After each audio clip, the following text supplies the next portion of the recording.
Good morning and welcome to another episode of Weekly Spark.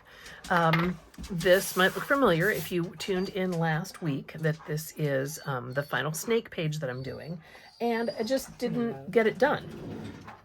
I wanted to have some kind of chill, mindful time, maybe with some Tombow markers, maybe with some watercolors, and I just broke this page spread up into 2 weeks because that's how it worked with my schedule. So this week, I'm going to sit back and, put on a movie or put on some music and just really enjoy the materials and the process, since the planning and the composition and the transfers are done.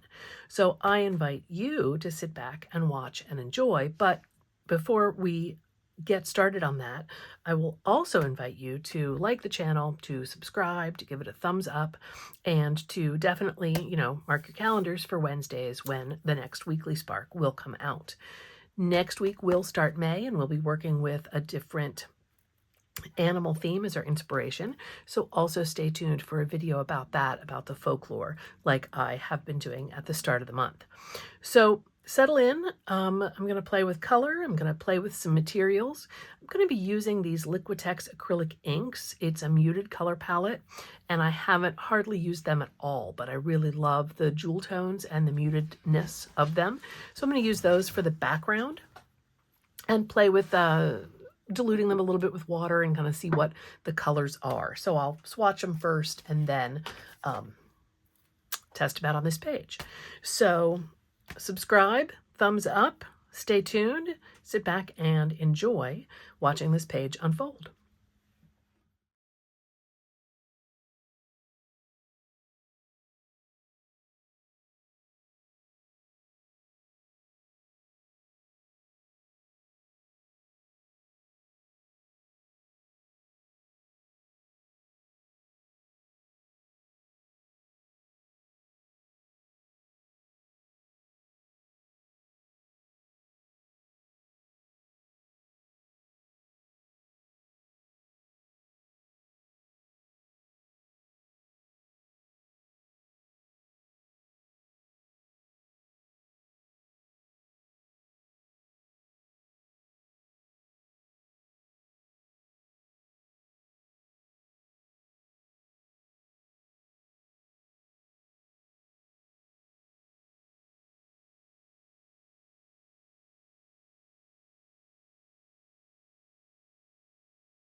Well, I didn't expect that to happen. I thought it was drier than it was, but c'est la vie. Sometimes things do happen when you're working on a page, and it's okay because I enjoyed the slow mindfulness of working with the watercolors. And up until now, my dog napping beside me. So thanks for tuning in. I look forward to seeing you next week with our new theme for May. Until then, I hope you get a chance to work in your art journal.